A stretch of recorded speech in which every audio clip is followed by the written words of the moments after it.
पदानुक्रमिक सिद्धांत में हमें क्या देखना है। बुद्धि वाले जो टॉपिक हम कर रहे थे उस टॉपिक में हमें देखना है कि बुद्धि के विभिन्न आयाम किस किसने बताए।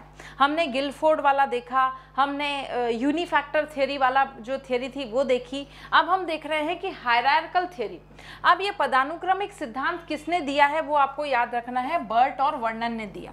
फिर इन्होंने क्या बताया, इन्होंने बताया है कि बुद्धि की तुलना एक पिरामिड से की है। ठीक है, बुद्धि की तुलना बर्ट और वर्नन ने किससे की है। ये क्वेश्चन बने तो आपका क्या जवाब होगा कि बुद्धि की तुलना बर्ट और वर्नन ने एक पिरामिड से की है। दूसरी बात आपको क्या याद रखनी है कि पदानुक्रम में सबसे ऊपरी भाग जो है वो जी कारक है। मतलब पूरे पिरामिड में सबसे ऊपरी भाग जो है वो जी कारक है, जी फैक्टर है, क्योंकि जी की आवश्यकता सभी तरह के बौद्धिक कार्य में होती है। जैसा कि आप जानते हैं कि हमारा मोबाइल फोन होता है, मोबाइल फोन में सबसे पहली आवश्यकता है कि उसका चार्ज होना। अगर वो चार्ज नहीं है और रिचार्ज है, उसमें बहुत सारे फीचर्स हैं, उसमें बहुत सारे फंक्शंस हैं, वो आपका सबसे स्मार्ट मोबाइल है, उसमें 3 कैमरा हैं, सब कुछ है, लेकिन वो चार्ज नहीं है, वो ऑन नहीं है। तो जब वो ऑन नहीं है तो क्या उस मोबाइल को ज़्यादा काम में लिया जा सकता है? बिल्कुल भी नहीं। Why? Because it is not only charged but also having the big problem that is called it is not on। तो अब यहाँ पर 1% बैटरी भी नहीं है और ये फ़ोन जो है वो स्विच ऑफ हो गया है, चार्ज नहीं है बिल्कुल भी। तो क्या इसके सारे फीचर्स, क्या इसके सारे जो जितनी भी जो फैसिलिटीज़ हमें प्रोवाइड की जा रही हैं फ़ोन के थ्रू वो काम आएंगी? बिल्कुल भी नहीं आएगी। उसी तरह से बर्ट और वर्नन ने कहा है कि जैसे सारी बुद्धियां जो हैं, सारे बुद्धि के जो कारक हैं, वो जो पिरामिड में हमने डिज़ाइन किया है अलग अलग तरह की बुद्धि, उसमें सबसे इम्पॉर्टेंट हो जाता है जी फैक्टर। अगर ये जी कारक नहीं है, अगर ये सामान्य बुद्धि नहीं है, तो दूसरे तरह के जो आयाम आपको देखने को मिलते हैं वो भी समाप्त हो जाएंगे, क्योंकि जी की आवश्यकता सभी तरह के बौद्धिक कार्य में होती है। किसी भी तरह का आप बौद्धिक कार्य करें उसमें सामान्य बुद्धि की आवश्यकता तो होती ही होती है। ऐसा नहीं है कि यहाँ पर ये अलग तरह का कार्य है, इसमें सामान्य बुद्धि की कोई आवश्यकता नहीं है। जैसे मैंने आपको बताया मोबाइल फोन का एग्जाम्पल, कि किसी भी तरह के फीचर को काम में लेने के लिए सबसे पहले जो अति आवश्यक है वो है मोबाइल का चार्ज होना। अगर वो स्विच ऑफ है तो किसी भी तरह के फीचर काम में नहीं आ सकते। उसी तरह से बुद्धि में चाहे आपके पास बहुत विशिष्ट बुद्धि हो, बहुत अलग तरह के काम करने की बुद्धि हो, इस पिरामिड में जितनी भी बुद्धि बताई गई है वो सब ठीक है, सही बात है, लेकिन उसके लिए इम्पॉर्टेंट है उस फोन का चार्ज होना, उसके लिए इम्पॉर्टेंट है सामान्य बुद्धि, जी फैक्टर का होना। अगर ये जी फैक्टर है तभी दूसरी बुद्धि जो है वो काम आ सकेगी। ये किसने बताया है? पदानुक्रमिक सिद्धांत में बर्ट और वर्नन ने बताया है। नेक्स्ट हम देख रहे हैं कि गार्डनर का सिद्धांत। गार्डनर ने कौन सा सिद्धांत दिया? बहुबुद्धि का सिद्धांत दिया। ये आपको याद रखना है, अपनी कौन सी बुक में दिया? So that is called frames of mind. ये आपको याद रखना है। The theory of multiple intelligence इसको इंग्लिश में कहते हैं। और यहाँ पर इन्होंने जो बहुबुद्धि का सिद्धांत दिया उसमें बताया क्या? उसमें यह बताया कि बच्चों को अगर बहुत सारी बहुबुद्धि के सिद्धांत को बताया जाए तो वो अपने करियर का चुनाव कर सकते हैं। मीन्स अगर उनको अलग अलग जगह एम्प्लॉय किया जाए, उन बच्चों को अलग अलग क्षेत्रों में अलग अलग पार्टिसिपेट करने को कहा जाए, तो इतने सारे क्षेत्रों में काम करने के बाद बहुबुद्धि यानी कि अपनी बुद्धि इतनी जगह लगाने के बाद वो ये क्या कर सकेंगे? वो ये निष्कर्ष निकाल सकेंगे कि कौन सी फील्ड में वो अच्छा परफॉर्म कर रहे हैं। जैसे 10th क्लास के बाद, 10th क्लास में हमारे पास सारे सब्जेक्ट होते हैं, तो उन सारे सब्जेक्ट्स में से हमारे मार्क्स जिसमें अच्छे आए होते हैं, हम 11th 12th में वही सब्जेक्ट लेना पसंद करते हैं कि भाई साइंस मैथ्स लूँगा क्योंकि साइंस में तो मेरे डिस्टिंक्शन मार्क्स आए हैं, मैं यहाँ पर आर्ट्स लूँगा क्योंकि हिंदी और इंग्लिश और लैंग्वेजेस में मेरे बहुत अच्छे नंबर आए। तो यहाँ पर डिसाइडिंग फैक्टर क्या होता है? डिसाइडिंग फैक्टर होता है 10th क्लास की मार्कशीट। तो यहाँ पर भी ये 10th बोर्ड की मार्कशीट जैसे जो बहुबुद्धि का सिद्धांत है वो वर्क करता है, that is given by Gardner. तो गार्डनर के मल्टीपल इंटेलिजेंस में क्या बताया गया है? दैट कि बच्चा हर किसी क्षेत्र में उसको अपना भाग्य आजमाने का मौका देना चाहिए, अपनी बुद्धि यूज करने का मौका देना चाहिए और उसके बाद ये निष्कर्ष निकाला जाना चाहिए कि कौन सी फील्ड में वो अपना बेहतर परफॉर्मेंस, अपना बेहतर प्रदर्शन कर सकता है। इसी को हमने कहा बहुबुद्धि का सिद्धांत, जिसमें बच्चे क्या कर सकते हैं, अपने करियर का चुनाव आसानी से कर सकते हैं। नेक्स्ट हमने देखा सांवेगिक बुद्धि। सांवेगिक बुद्धि का जो सम प्रत्यय है वो सर्वप्रथम तो किसने दिया था, मेयर एंड सोल्वे ने 1990 में दिया था, लेकिन इसको मॉडिफाइड करने का काम किया, मॉडिफिकेशन करने का काम किया डेनियल गोलमैन ने।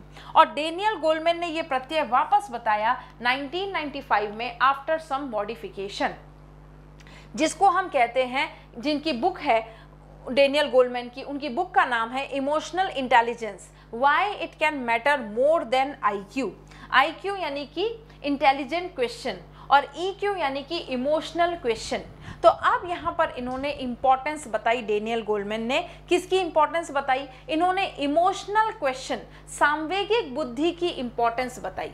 किस पर इंपॉर्टेंस बताई, इंटेलिजेंट क्वेश्चन, यानी कि जो हमारी बुद्धि होती है और जो सांवेगिक बुद्धि होती है उसमें बड़ा डिफरेंस होता है। क्या डिफरेंस होता है वो मैं आपको बताने वाली हूँ, लेकिन इससे पहले ये पढ़ें कि सफलता का सूत्र इन्होंने क्या बताया कि 20% हमारी बुद्धि लब्धि होती है, केवल मात्र 20%, और 80% क्या होता है, हमारी सांवेगिक बुद्धि होती है। इमोशनल इंटेलिजेंस वाली बुक में इन्होंने बताया, पेरेटो प्रिंसिपल अगर आपको पता हो तो, कि हम जो भी काम करते हैं वो 80-20 के प्रिंसिपल पर काम करता है। यहाँ पर जो बारिश है, जो बादलों से होती है, वो 20% बारिश होता है, बाकी सारी 80% जो पानी है वो अन्य स्रोत से प्राप्त होता है। यहाँ पर हम पूरे दिन में 20% ओरिजिनल पढ़ाई करते हैं, बाकी 80% हम ठालागिरी करते हैं, पढ़ाई नहीं करते हैं, बस बुक सामने खुली हुई है। That is called Pareto principle. तो यहाँ पर भी इन्होंने ये पेरेटो प्रिंसिपल जैसे ही बताया है कि बुद्धि लब्धि जो है हमारी, जो मेंटल कैपेसिटी है, वो तो कितनी काम आती है सक्सेस में, 20%, और इमोशनल क्वेश्चन जो सांवेगिक बुद्धि है वही सफलता का जो है वो डिसाइडिंग फैक्टर बनती है, दैट इज 80%। तो यहाँ पर सफलता का कारण कौन है, सफलता का कारण है सांवेगिक बुद्धि, सफलता का कारण है इमोशनल इंटेलिजेंस, न कि बुद्धि लब्धि। जैसा आपने देखा कि कोई भी बहुत ही सामान्य सा बच्चा है, या फिर जिसको हम इसको लाइव एग्जांपल देके देखते हैं कि यहाँ पर आपके जो हिमा दास मैडम हैं, ये बहुत सामान्य सा व्यक्तित्व हैं, ठीक है, चल रहा है, सब काम चल रहा है, बहुत गरीबी है, पैसे की बहुत किल्लत है, बहुत कंडीशंस जो हैं एडवर्स कंडीशंस हैं, सारी प्रतिकूल परिस्थितियां हैं, सब हैं, उसमें उनकी खुद की तो बुद्धि काम कर रही है, वो कैसे काम कर रही है, 20%, लेकिन सांवेगिक बुद्धि, इमोशनल इंटेलिजेंस काम ज़्यादा कर रहा है उनकी सफलता में। क्यों? क्योंकि उन्होंने देखा कि उनकी माँ जो है वो रात दिन खेतों में काम करती है, मजदूरी करती है, उनके पिताजी इतना परेशान हो रहे हैं, घर बार की स्थिति इतनी खराब है, उनके रिलेटिव्स जो हैं वो इतने परेशान हैं, बिल्कुल खाने को बिल्कुल भी एक अन्न का दाना नहीं है घर में। तो ये इमोशनल परिस्थिति, ये इमोशनल इंटेलिजेंस, ये इमोशनल क्वेश्चन व्यक्ति को बाध्य कर देता है क्या करने के लिए, सफलता प्राप्त करने के लिए।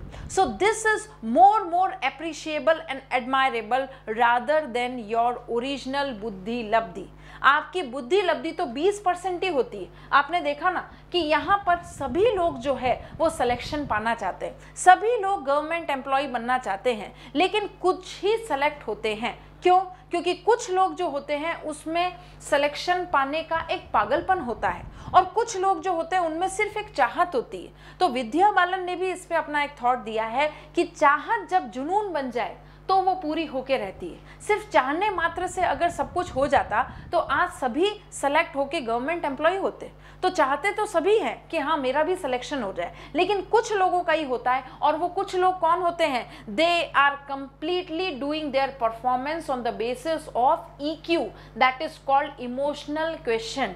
मैं जिस परिस्थिति से गुजर रही हूँ वो सामने वाले जो बच्चे हैं वो उन परिस्थितियों से नहीं गुजर रहे हैं। मुझे पता है कि मेरी घर की हालत कैसी है, मुझे पता है कि मेरा करियर कैसा है, मुझे पता है कि कितनी प्रतिकूल परिस्थितियों में मैं गुजर रही हूँ। तो ये सारी परिस्थितियाँ जो मेरे मन मस्तिष्क पर हावी हो रही हैं, उनसे पीछा छुड़ाने के लिए मैं क्या करूँगी, मैं इमोशनली इतनी ज़्यादा डेवलप हो चुकी हूँ। क्यों? क्योंकि यहाँ पर मेरी परिस्थितियों का सबका एक ही सॉल्यूशन है, दैट इज सिलेक्शन। तो यहाँ पर when I am emotionally doing some work rather than this बुद्धि लब्धि, तो वो इमोशनली मैं इतनी ज़्यादा प्रेरित हूँ कि मुझे ये काम करना ही है, मुझे इस सिलेक्शन को क्रॉस करना ही है, सिलेक्शन पाना ही है। So what is that? That is emotional question, जिसको हम कहते हैं पागलपन। ये हमें मजबूर कर देता है प्राप्त करने के लिए, और इसमें किसी बाहरी तत्व की आवश्यकता ही नहीं होती। इसमें हम स्वयं ही अपने आप को उस पोटेंशियल तक ले जाते हैं जिससे हमारा कार्य जो है वो सफल हो जाता है। That is called emotional question. और डेनियल गोलमैन ने EQ को ही IQ से ज़्यादा माना है, और सफलता का सारा क्रेडिट EQ को दिया है। क्योंकि इमोशनल क्वेश्चन जब होता है तो क्या होगा, इमोशनल क्वेश्चन जब आपका स्ट्रांग होगा तो आपको सफलता मिलने से कोई नहीं रोक सकता। बिकॉज इमोशन ही वो चीज़ है जो हमें अपनी लिमिट क्रॉस करने के लिए बहुत ज़्यादा प्रेरित करते हैं। ठीक है, क्योंकि यहाँ पर मेहनत तो सभी कर रहे हैं, लेकिन उस मेहनत के बाद एक ऐसा पॉइंट आता है जहाँ पर सब सरेंडर कर देते हैं। भाई 10 घंटा पढ़ सकते हैं, उसके बाद सबने सरेंडर कर दिया, अब नहीं होगा।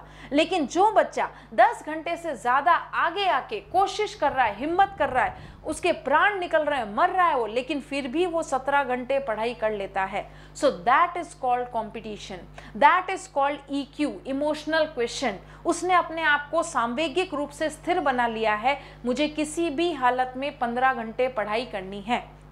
जबकि सामान्य बच्चे क्या कहेंगे कि नहीं नहीं 10 घंटे पढ़ाई इज मोर देन इनफ, बस इतना ही होता है, इससे ज़्यादा तो होता ही नहीं।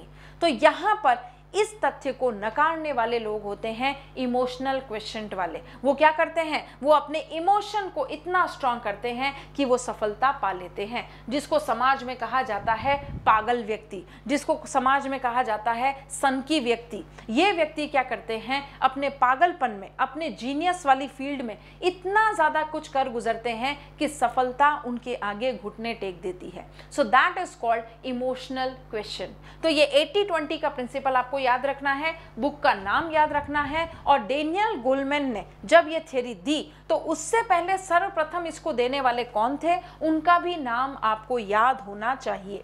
तो चलिए नेक्स्ट पे चलते हैं। हमें क्या याद रखना है, ये सारे फैक्ट्स हैं जो आपको याद रखने हैं, समझने का कुछ भी नहीं है। बुद्धि मापन बीने साइमन ने 1905 में फ्रांस में दिया। बुद्धि मापन का जो इंटेलिजेंस मेजरमेंट का स्केल है वो बीने साइमन ने दिया। मानसिक आयु का संप्रत्यय सबसे पहले किसने दिया, ये भी पूछा जाता है, तो ये बीने ने दिया सर्वप्रथम।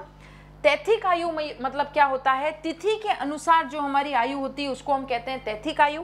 और मानसिक आयु यानी कि क्या होता है, विशेष बुद्धि।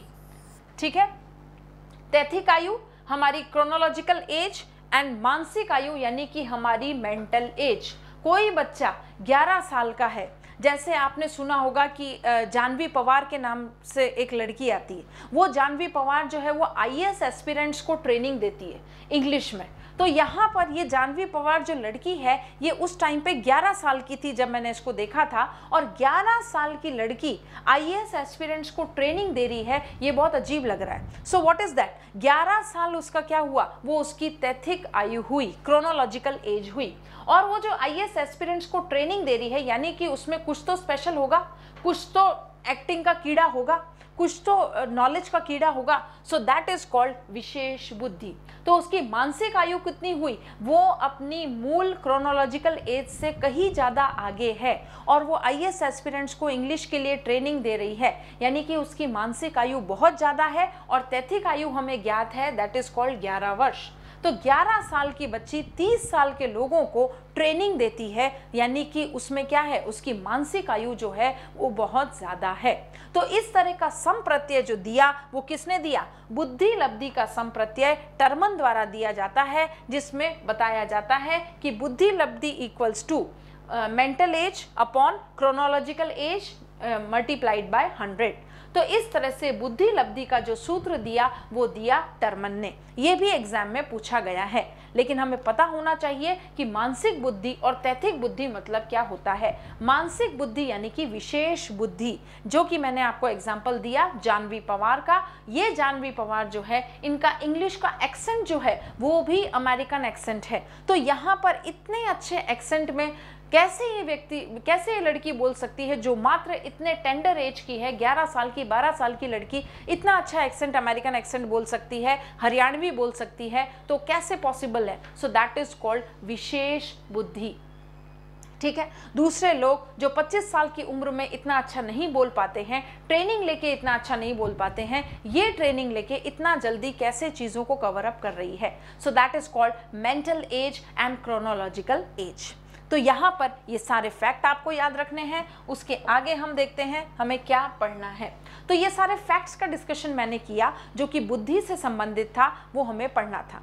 अब नेक्स्ट हमें कौन सा सेक्शन कवर अप करना है, उसके लिए भी हम जल्दी आगे चलते हैं। अब बुद्धि परीक्षण में आपको क्या करना है, बुद्धि परीक्षण में समझने की चीज़ें कम है और याद करने की बातें ज़्यादा है। तो बुद्धि परीक्षण में हम समझ लेते हैं कि क्या क्या परीक्षण जो एग्जाम्पल्स आपसे पूछे गए हैं उसमें देखिए 3 तरह के क्वेश्चंस बनते हैं। या तो मैच द फॉलोइंग पूछा जाएगा, या पूछा जाएगा कि ये व्यक्तिगत है या सामूहिक है, या ये पूछा जाएगा कि परीक्षण के अंदर उसमें चित्र दिया जाता है, कहानी बताई जाती है, या वर्ड स्टेटमेंट्स दिए जाते हैं। इस तरह के क्वेश्चंस आपसे इस टॉपिक में पूछे जाएंगे, that is called intelligence test. तो बुद्धि परीक्षण में आपको याद रखना है कि क्रियान्वयन और एकांश, इस 2 तरह के बुद्धि परीक्षण किए जाते हैं। एकांशों के आधार पर यानी कि उसके स्वरूप के आधार पर। जब भी स्वरूप के आधार पर बुद्धि परीक्षण किया जाएगा तो उसमें ये चीज़ें आएगी, और जब क्रियान्वयन के आधार पर, इम्प्लीमेंटेशन के आधार पर बुद्धि परीक्षण किया जाएगा तो उसमें 2 चीज़ें आएगी, दैट इज कॉल्ड व्यक्तिगत या फिर सामूहिक। लेकिन जब स्वरूप के आधार पर बुद्धि परीक्षण होता है तो वो 4 तरह का होगा, दैट इज कॉल्ड शाब्दिक, अशाब्दिक, क्रियात्मक और भाषाई, अभाषाई। ठीक है, इसके बाद हम देख रहे हैं कि क्रियान्वयन को, जिसको अभी हमने देखा था व्यक्तिगत और सामूहिक रूप पर, इसका आप स्क्रीनशॉट भी ले सकते हैं, इसे याद भी कर सकते हैं, इसे कॉपी में लिख भी सकते हैं। लेकिन बेसिकली इसे क्या करना है, तो एग्जाम में जो क्वेश्चन पूछे जाएंगे वो आपसे इस पर जो बेस्ड होंगे, that will be based on your learning part. तो क्रियान्वित जो किया जाता है बुद्धि परीक्षण में, क्रियान्वित रूप से जिस तरह से किया जाएगा, तो उसमें या तो व्यक्तिगत रूप से व्यक्तिगत बुद्धि परीक्षण किए जाएंगे या सामूहिक बुद्धि परीक्षण किए जाएंगे। व्यक्तिगत रूप से आने वाले परीक्षणों के नाम बताइए, तो बीने साइमन क्या है, ये व्यक्तिगत परीक्षण है कि सामूहिक, इस तरह से आपसे पूछा जाएगा प्रश्न, या फिर मिलान करने को कहा जाएगा। तो बीने साइमन जो है वो व्यक्तिगत बुद्धि परीक्षण में आता है। स्टैनफोर्ड टर्मन टेस्ट, फिर good enough draw a man test और भाटिया बैटरी, इस तरह के कुछ उदाहरण जो हैं वो व्यक्तिगत बुद्धि परीक्षण में आएंगे। जबकि सामूहिक बुद्धि परीक्षण में आएंगे जालोटा परीक्षण, आर्मी अल्फा परीक्षण, टंडन व मेहता परीक्षण और आर्मी बीटा परीक्षण। इस तरह के परीक्षण जो हैं वो कैसे में आएंगे, वो आपके सामूहिक बुद्धि परीक्षणों में आएंगे। अब एकांशों के आधार पर, स्वरूप के आधार पर कितने भागों में बुद्धि परीक्षण को डिवाइड किया गया है, इसी तरह से क्वेश्चन एग्जैक्टली आपसे पूछे जाएंगे। तो इनका स्क्रीनशॉट ले लीजिए और बार बार इनको रिवाइज करते जाइएगा। तो एकांशों के आधार पर, स्वरूप के आधार पर पहला आधार है शाब्दिक, इसमें शब्दों का प्रयोग होता है, अतः यह शिक्षित व्यक्तियों के लिए ही इस तरह का बुद्धि परीक्षण प्रयोग में लिया जाता है। ये आपको याद रखना है कि इसमें शिक्षित व्यक्ति होते हैं, अशिक्षित व्यक्ति होते हैं, ये शाब्दिक है, चित्रात्मक है, इस तरह का आपको चीजें याद रखनी है। तो यहाँ पर स्वरूप के आधार पर जो बुद्धि परीक्षण होता है उसमें सबसे पहला है शाब्दिक। शाब्दिक यानी कि शब्दों का प्रयोग, अतः शिक्षित व्यक्तियों के लिए उपयोगी है। अब शाब्दिक भी 2 पार्ट में डिवाइड है, दैट इज कॉल्ड व्यक्तिक और सामूहिक। भाई जो आप शाब्दिक परीक्षण लेंगे वो 2 पार्ट में आप डिवाइड कर सकते हैं, या तो आप पर्सनल व्यक्तिगत रूप से परीक्षण करेंगे या सामूहिक रूप से। व्यक्तिगत रूप से परीक्षण में वापस एग्जाम्पल यही आ जाते हैं, बीने साइमन, जो कि पहला बुद्धि परीक्षण था। और सामूहिक में आ जाते हैं आर्मी अल्फा परीक्षण, जिसको हम पेपर पेंसिल टेस्ट भी कहते हैं। ये क्वेश्चन एग्जाम में पूछा जा चुका है कि पेपर पेंसिल टेस्ट ऐसा परीक्षण किसे कहा गया है, ये सामूहिक है, ये व्यक्तिगत है, ये शाब्दिक है, ये अशाब्दिक है। तो इस तरह के क्वेश्चंस को आपको सिंपली याद करना है। लेकिन ये फैक्ट मैं आपके लिए इसलिए लाई हूँ क्योंकि ये नॉर्मली बुक में मिलते नहीं है। तो यहाँ पर अशाब्दिक बुद्धि में आप क्या देखेंगे, अभी आपने देखा शाब्दिक, अशाब्दिक में आपको परिभाषा भी याद होनी चाहिए कि भाषा का प्रयोग निर्देशों के लिए किया जाता है, यानी कि इंस्ट्रक्शंस देने के लिए इस भाषा का प्रयोग किया जाएगा। लेकिन जो टेस्ट हो रहा है उस टेस्ट में भाषा का प्रयोग नहीं किया जाता है। ये चीज आपको याद रखनी होगी। अशाब्दिक बुद्धि परीक्षण कैसे होते हैं, जिसमें इंस्ट्रक्शंस देने के लिए तो आप शब्दों का ही प्रयोग करेंगे, लेकिन जो टेस्ट हो रहा है उस टेस्ट में, उस परीक्षण में शब्द का प्रयोग नहीं होता है, भाषा का प्रयोग नहीं होता है।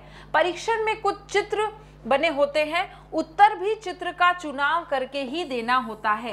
इस तरह के परीक्षण में जिसमें किसी भी तरह की भाषा का प्रयोग नहीं किया जा रहा है, तो किसका प्रयोग किया जाएगा, चित्रों का। कुछ चित्र बने होते हैं और उत्तर भी कैसे देने होते हैं, चित्रों का चुनाव करके देने होते हैं, यानी कि भाषा का प्रयोग तो बिल्कुल हो ही नहीं रहा है। इसमें एग्जाम्पल्स क्या हुए, आर्मी बीटा टेस्ट इस तरह का एग्जाम्पल है, और शिकागो नॉन वर्बल, वर्बल यानी कि मौखिक, तो यहाँ पर अमौखिक है ये। Chicago non verbal test is the example of अशाब्दिक बुद्धि परीक्षण। आगे देखें क्रियात्मक परीक्षण। क्रियात्मक नाम से ही पता चल रहा है कि इसमें भाषा का प्रयोग नहीं किया जाता है, वस्तुएं वास्तविक रूप से उपस्थित होती हैं, ये याद रखना है। क्रियात्मक बुद्धि परीक्षण में वस्तुएं प्रैक्टिकली उपस्थित होती हैं, ठीक है, वास्तविक रूप से उपस्थित की जाती है, जिनका परिचालन यानी कि मैनिपुलेशन परीक्षार्थी को स्वयं करना पड़ता है। जो भी वस्तुएं उन्हें दी जा रही हैं उसमें उसका परिचालन, उन वस्तुओं का मैनिपुलेशन कौन करेगा, परीक्षार्थी स्वयं करेगा। लेकिन इसमें भी क्या किया जा रहा है, भाषा का प्रयोग नहीं किया जाता है। ऐसे परीक्षणों का जो यूज है वो किसके लिए उपयोगी है, मंदित बच्चे, गूंगे बच्चे, ऐसे बच्चों के लिए इस तरह के बुद्धि मापन का परीक्षण किया जाता है।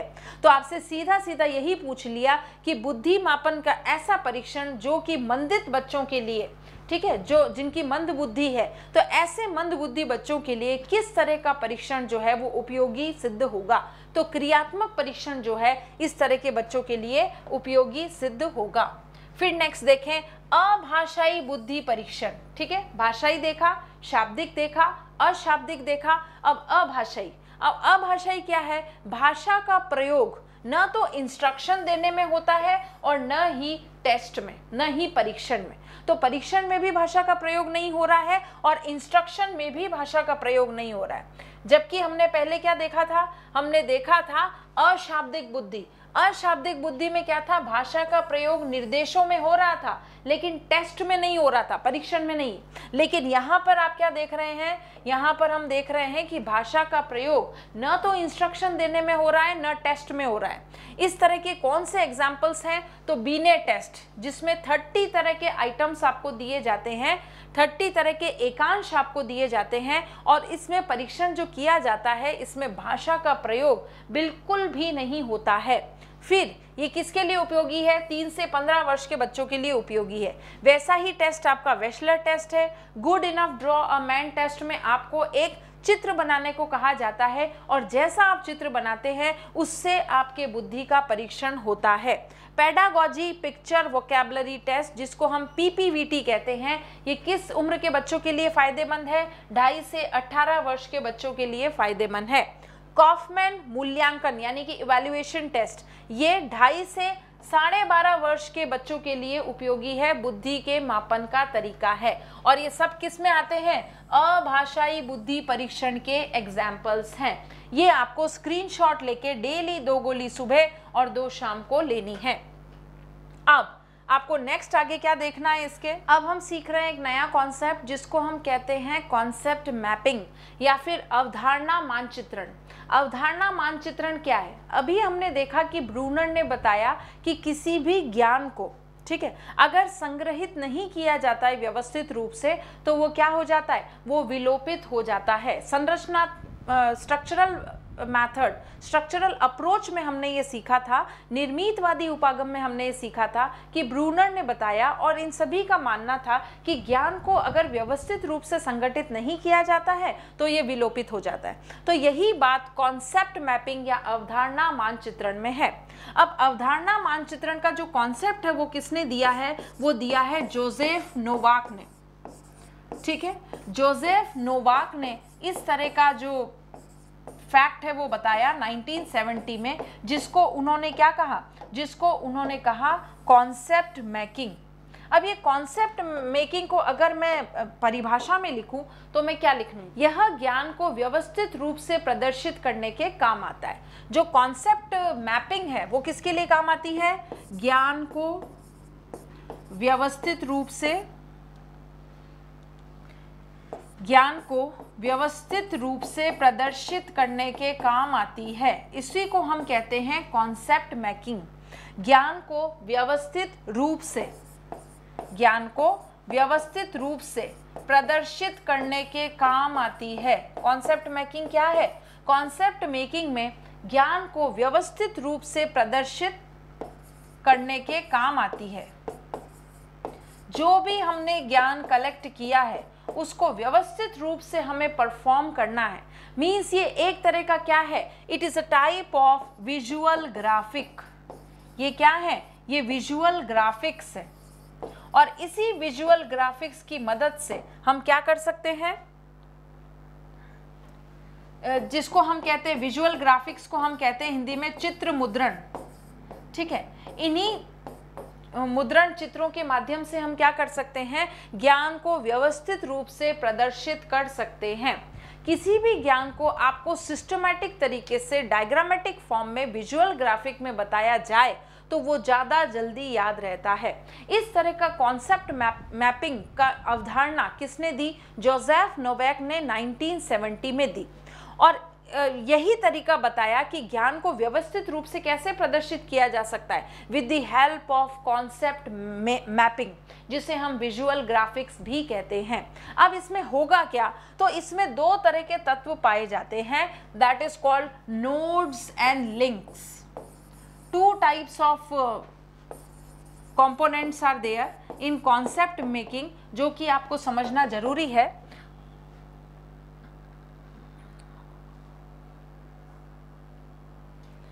अब इसमें जो कॉन्सेप्ट मैपिंग में जो दो कंपोनेंट्स हैं वो है नोड्स एंड लिंक्स। नोड्स क्या बताता है? विभिन्न तरह की अवधारणा को बताता है। What is the use of nodes? Nodes एक साइंस का वर्ड है, इसको हम यहाँ साइकोलॉजी में काम में ले रहे हैं कॉन्सेप्ट मैपिंग में। और उसमें हमने बताया कि यह विभिन्न अवधारणाओं को बताने के लिए काम में आता है। विभिन्न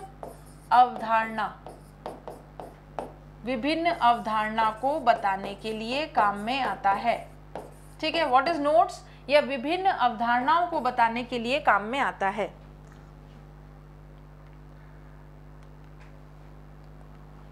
और लिंक्स क्या होते हैं? अवधारणा के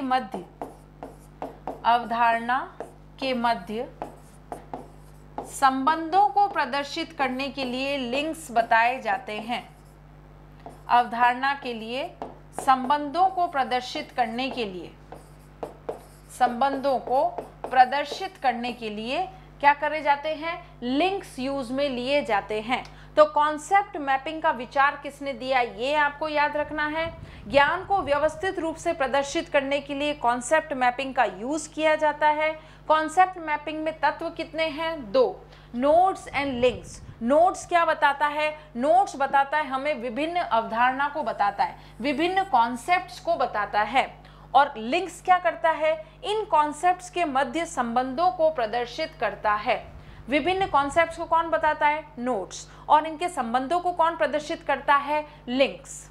ठीक है, जैसे हमने बात करी किसकी? जैसे हम बात कर रहे हैं अपने जैव मंडल की। ठीक है, जैव मंडल आपके सिलेबस में भी है। तो अब यहाँ पर जब हम जैव मंडल की बात करेंगे, इकोलॉजी की बात करेंगे, तो यहाँ पर हम किसकी बात करेंगे? जैव मंडल की बात आते ही हमारे जहन में जो नोड्स आते हैं, वो नोड्स से रिलेटेड मैं यहाँ पर क्या लिखूंगी? यहाँ पर मैं लिखूंगी topics. And these topics will be in the diagrammatic presentation, जिसको हम विजुअल ग्राफिक कहते हैं। तो ये हो जाएंगे आपके नोट्स। और नोट्स में क्या आएगा? नोट्स में आएगा आपका स्थल मंडल, ठीक है, फिर आपका आएगा जल मंडल, ठीक है, और फिर आपका आएगा लिथोस्फीयर, ठीक है। जल मंडल, स्थल मंडल को ही आप क्या कहते हैं? रॉक पार्ट को आप क्या कहते हैं? लिथोस्फीयर कहते हैं, ठीक है। ये तो मेरा क्या हो जाएगा? जल मंडल और स्थल मंडल, दो पार्ट मैंने बताए, ठीक है। इस एक पार्ट को रिमूव कर देते हैं हम। जैसे ये दो पार्ट मैंने बताए, जल मंडल और स्थल मंडल, ठीक है। और फिर मैंने बताया कि दीज आर टू नोड्स, और इसी नोड्स में मैं क्या बताना चाह रही हूं कि with the combination of both these two, जहां पर भी जीवन संभव है, जल मंडल और स्थल मंडल के कॉम्बिनेशन पर जहां पर जीवन संभव है, उसको हम कहेंगे क्या? उसको हम कहेंगे जैव मंडल। जहां पर जीवन संभव है उसको मैंने बता दिया जैव मंडल। तो ये क्या हुआ?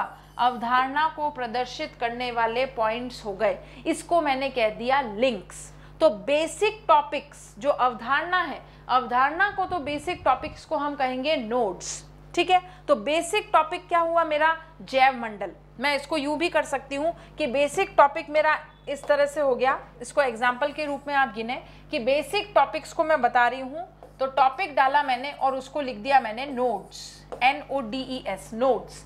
तो जैव मंडल मेरा क्या हो गया? नोड्स। और इस नोड्स को और डिफाइन करने के लिए मैंने जो ये सब पॉइंट्स लिखे हैं, ये मेरा क्या हो गया? लिंक।